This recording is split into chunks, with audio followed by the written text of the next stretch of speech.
It doesn't matter if you're in your 20s, your 30s, your 40s, your 50s, your 60s. If you want to get into tech, I can show you how. Stay tuned.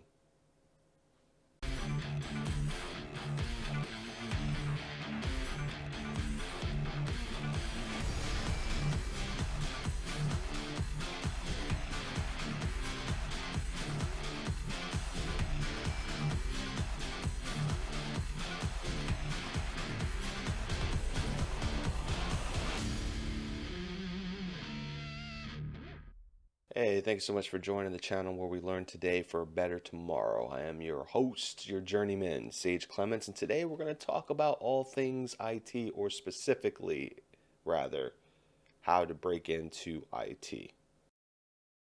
Everyone's path into tech is going to be different, and it's further complicated with there is just so much things that you could do in tech, and you really got to start out by figuring out what is interesting to you. Some people like incident response, others like programming, others like reverse engineering, social engineering, but there was just a ton of things to get to, or to be interested in when it comes into tech.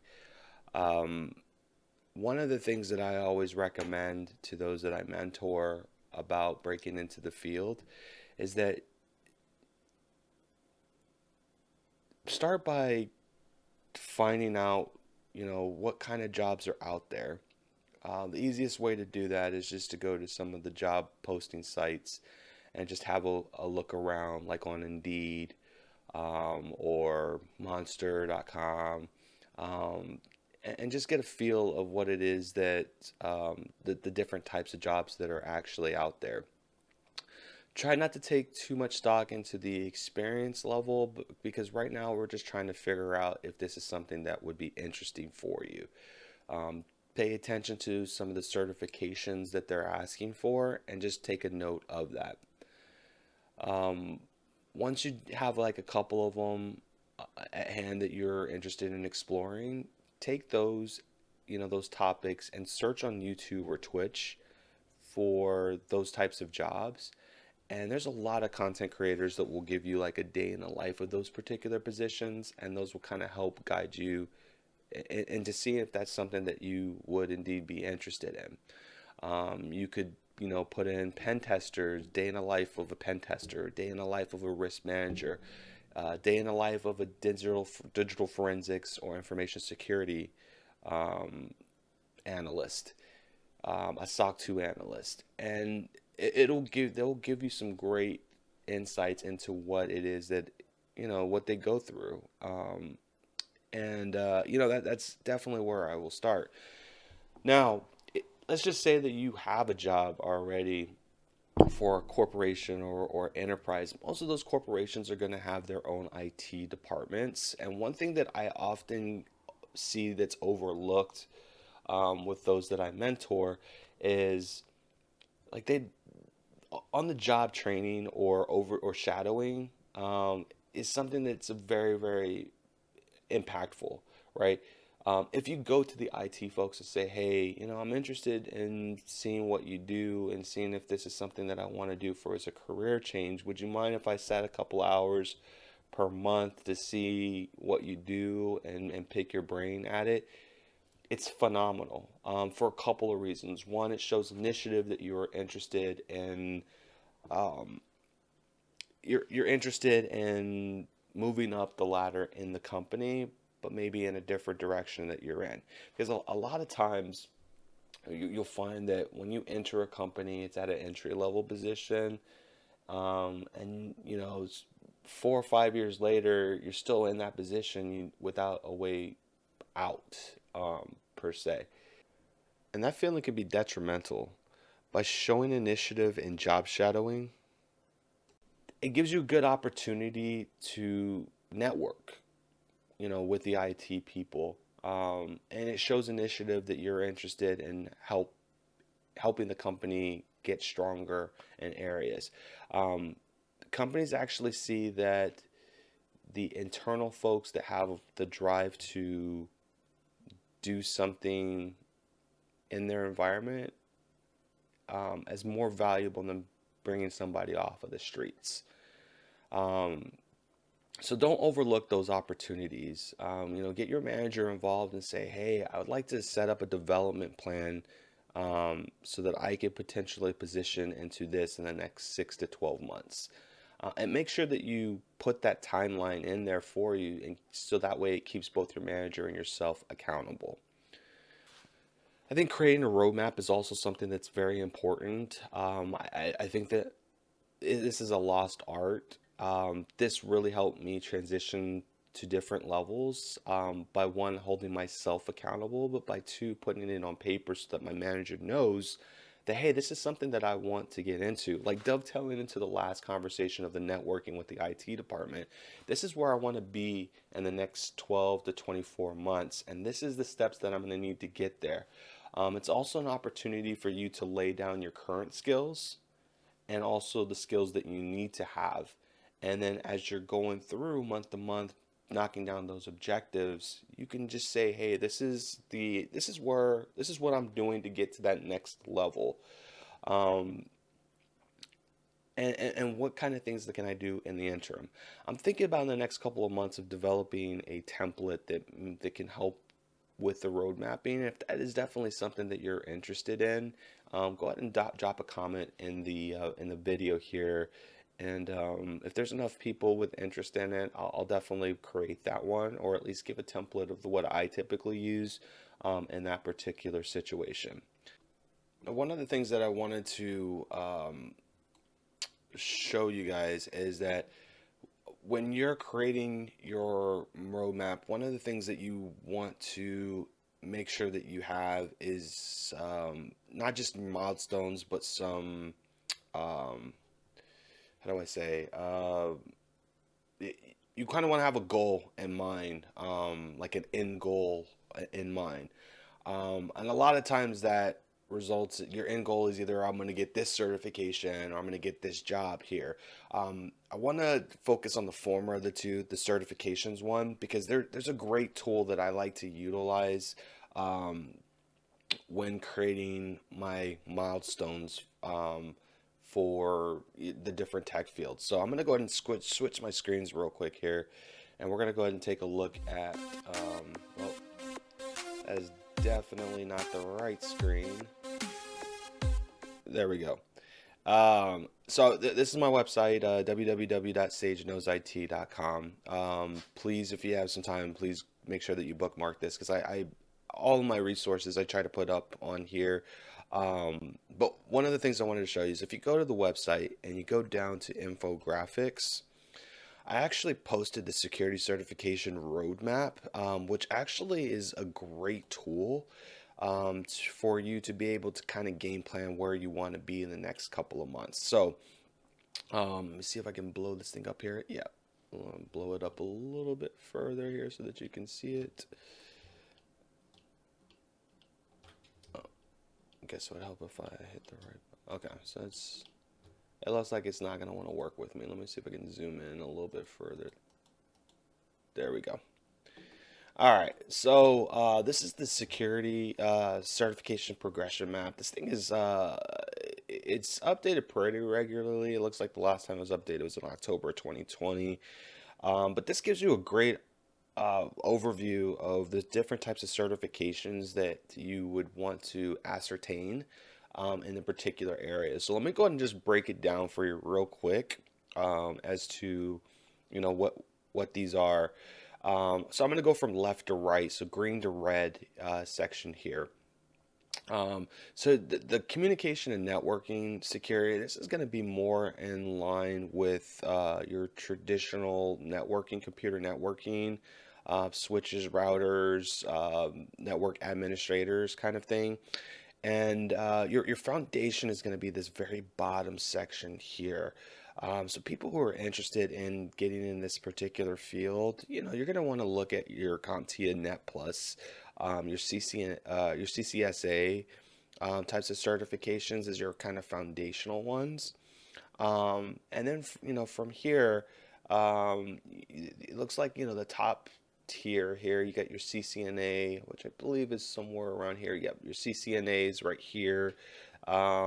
and then you can level up to the CCAR, but those I think those are more for architecture, so building an infrastructure to implement. Um, so the idea here is as you go up the chain, the more sophisticated your skill sets become in that particular field. So again, the communication and networking security is just more around the networking piece of it. For those who want to know, the IAM stands for the Identity Access Management.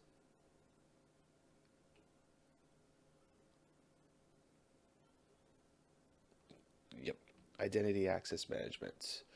This becomes really big when it comes to the cloud types of jobs here, but I won't go too deep into this one here. Um, your security architecture and engineering, exactly how it sounds. This is how you secure your network, um, kind of thing. So you'll start off. Your basic is going to be your A plus. Um, I envision this is just me, and it's anecdotally, but I think the A plus is going to kind of be phased out. It's good. It's going to be more of a nice to have than a need to have going forward, just because of the adoption level of the cloud kind of thing. But the A plus is also CompTIA certification. It's kind of gives you the basics of what what is computing, right? What's a hard drive? What's a southern bus? What's a northern bus? Kind of thing. Your different components, but again, you're going to start seeing your cloud essentials, cloud plus, your service plus, like the server plus. These are really where we're starting to head into. But again, these are all your entry level certifications here at the bottom. Really, really good to have. Asset security is more along the lines of kind of defining what your assets are, what types of servers do you have, who has access to them, kind of thing.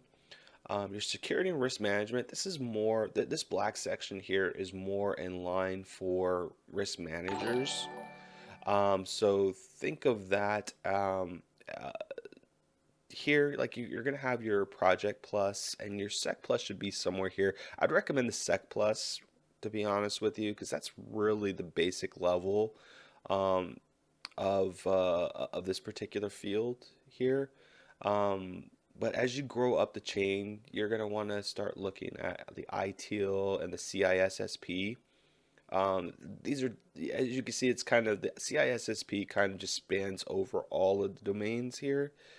Because you gotta you have to know a little bit of everything in order to be able to succeed to this level here. So your assessment and your testing, these are going to be like your pen testers kind of things. So if you like breaking things and seeing how they work, this is definitely going to be the section for it.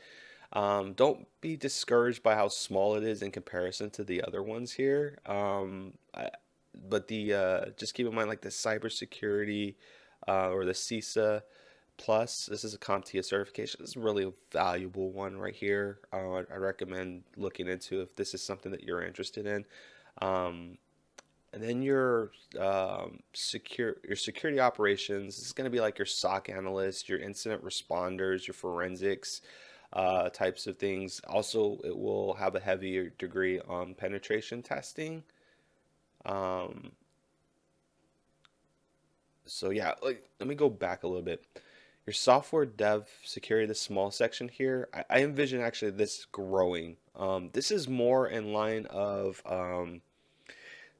DevSecOps, like securing your software before it goes out into production. I think this is really, really important. This is one of the areas where we fail as an institution. So we need more people that are able to have security top of mind as well as development.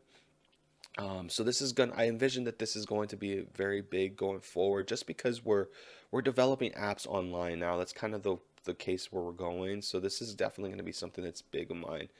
And then we got the security operations, and this is probably the biggest section here. Um, you have your ethical hacker, CEH here. You have your pen test plus somewhere around here as well. Again, I don't want to give a full breakdown of this, but I think this is a great tool to have at your disposal when you're determining where you want to go into information security.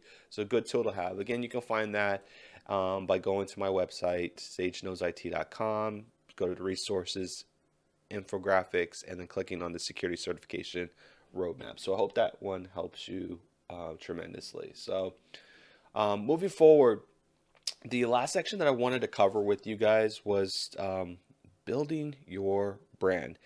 Um, I can't stress this enough how important this is. A lot of a lot of people take this for granted,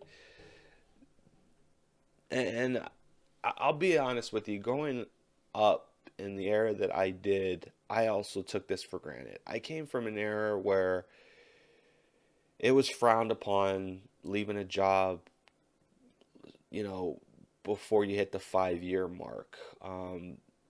The employers would always tell you, you got to be loyal to the company, got to be loyal to the company. But never did I ever think about it in reverse. What loyalty is the company providing to me? I could be gone at any given point in time, and it's not going to be impactful to them. Like, it's not going to impact them in any given way. Um, so it took me a long time to come to that realization, and I think that this new generation is actually getting along that line a lot quicker than maybe, those that were in my generation, which is a good thing.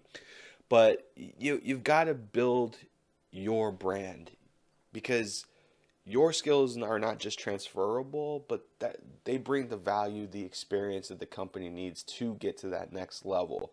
And there may be things that their current staff doesn't have that you can bring to the table.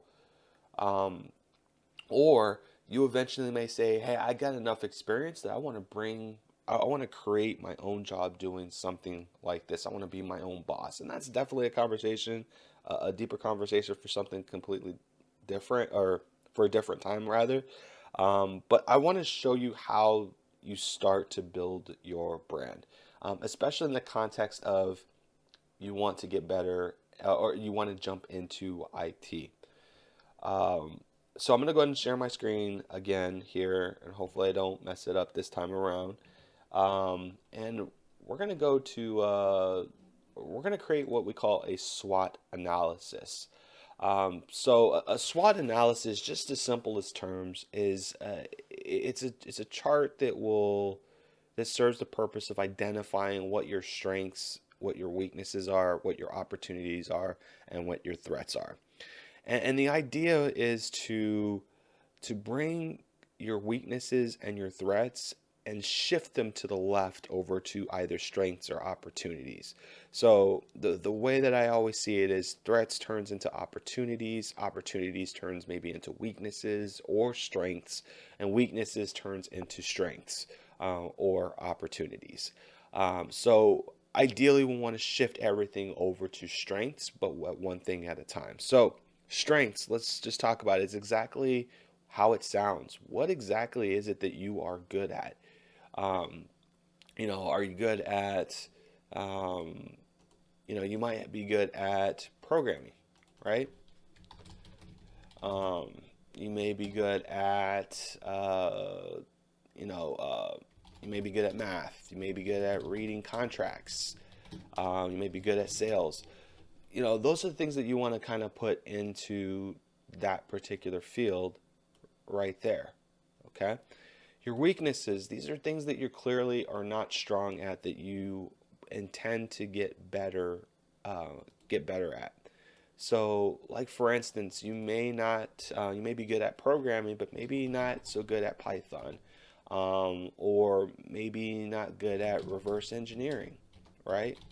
Um, or you may be good at reading, but may not be as good in writing or communications. Okay. Your opportunities isn't it's a mix between weaknesses and and threats, in my opinion. Your opportunity is just something, maybe a skill set that you want to be better at, that can help get you to that next level. So maybe I want to get into social engineering. So a good opportunity for me is to hone in on my um, on my communication skills, specifically, um, you know, understanding um, different job verticals. Um, Maybe I want to also learn how to, maybe an opportunity for me is to get a particular certification. So maybe I want to get into the CCNA, or maybe I want to get into the Sec Plus, which I have, by the way. So those could be opportunities that you have. Now, threats are a little bit different, especially in the context of building your brand. So in business, threats are things that will give you reputational harm um, to your company or to your business. Um, Let's pull this full screen here. So those are typically things that are harmful to the business that could have some type of significant impact to the business itself. But in the context of bringing your to building your own brand, I kind of want you to think about it a little bit differently. Um, I want you to list here the things that will prohibit you from being successful in either addressing your weaknesses or addressing your opportunities. Or it could even be strengths that eventually turn into weaknesses. Because the idea here is that if your threats are too big, right?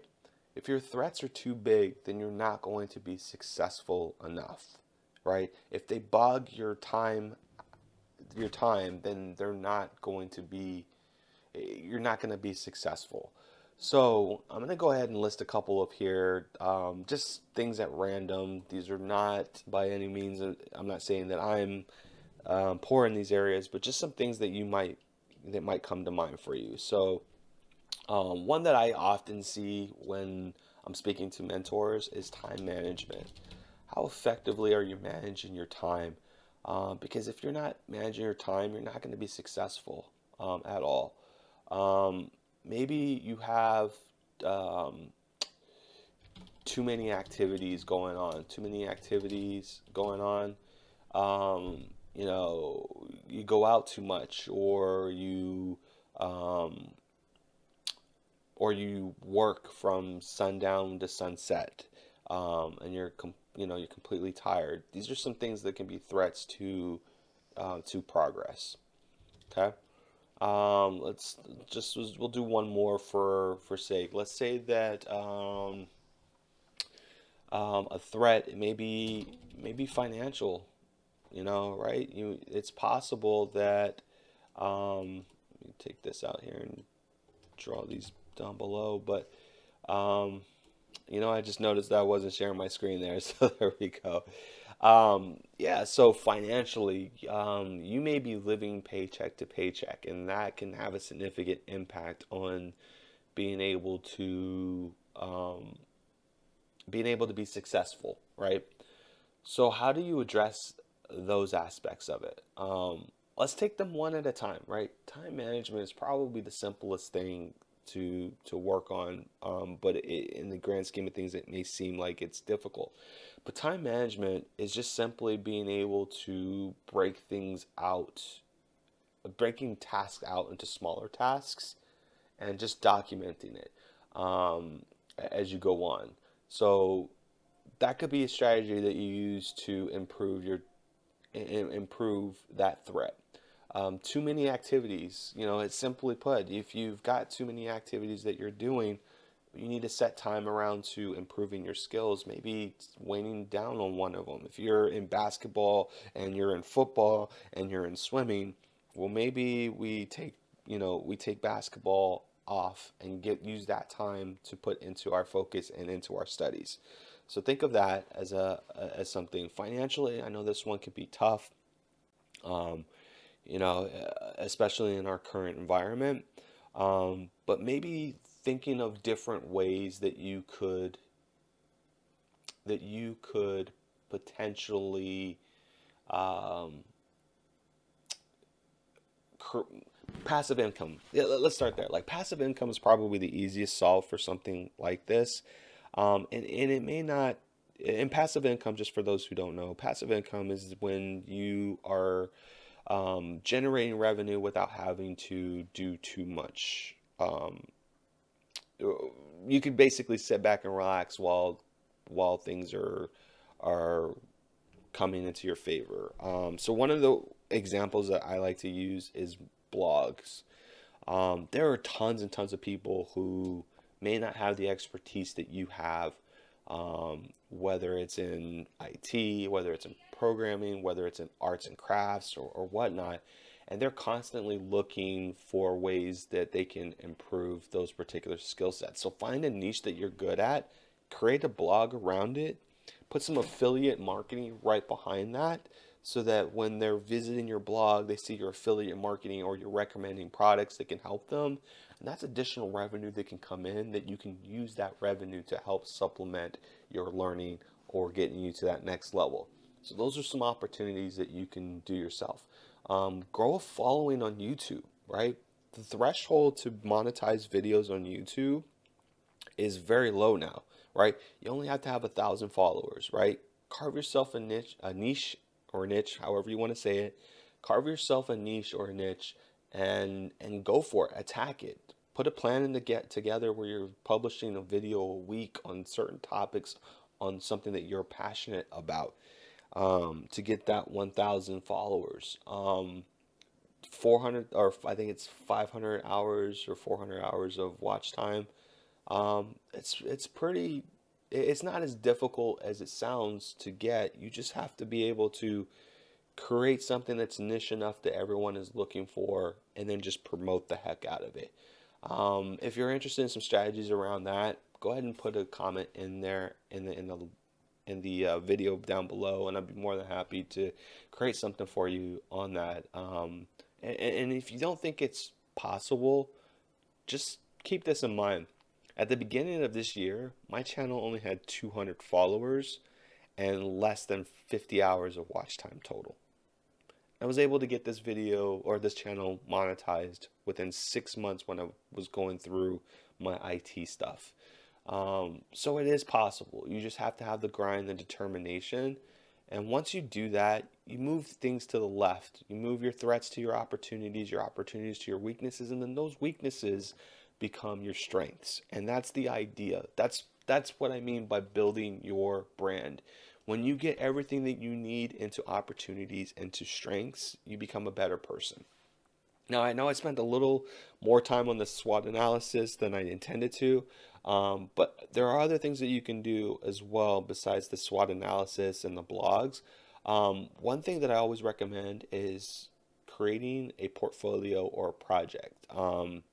So if you're into pen testing, for instance, there are sites like Hack in the Box that allow you to hack things within a controlled environment. Like do a live stream of you going through those things and put them on Twitch or put them on YouTube. And that will also help you with the ultimate financial goal as well, because those are definitely something that people are definitely interested in. But it also shows you can refer that experience onto your resume or to a job seeker and say, hey, this is what I've done. This is the experience that I've done. Like, I understand the concept of this. And even after you do that, consider writing a blog about it. Do your video, do a blog about it, incorporate that video into your blog, and that will also help you with the whole process. Like, you have to get into that mindset that you are your own business. You're your own business. And these are the things that you have to think of in your business, right? And when you get comfortable and you are set and you feel like, hey, I've got enough experience to go and do the damn thing, schedule your test for your certifications or apply for the job that you're interested in. And even if you get a no or you fail your test, don't let that be discouraging for you. Those are just learning opportunities that you can take to that next opportunity, that next try that you try to do. So just keep those in mind. So I know this video was a little bit more long-winded than I intended it to be, but this is definitely something that I'm very passionate about, and I hope that it was helpful for you. If you have any questions, you guys know where to reach me. Go to the blog, www.sageknowsit.com.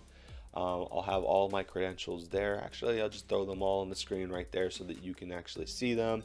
Also, visit me on Twitter at Sage Comp Repair, Sage Computer Repair on Instagram, and all that section is over there. So feel free to do that. But you got this. If you want to get to that next level, you just got to have the drive to do it. And I believe that you can do it. So y'all know the drill. Keep it real.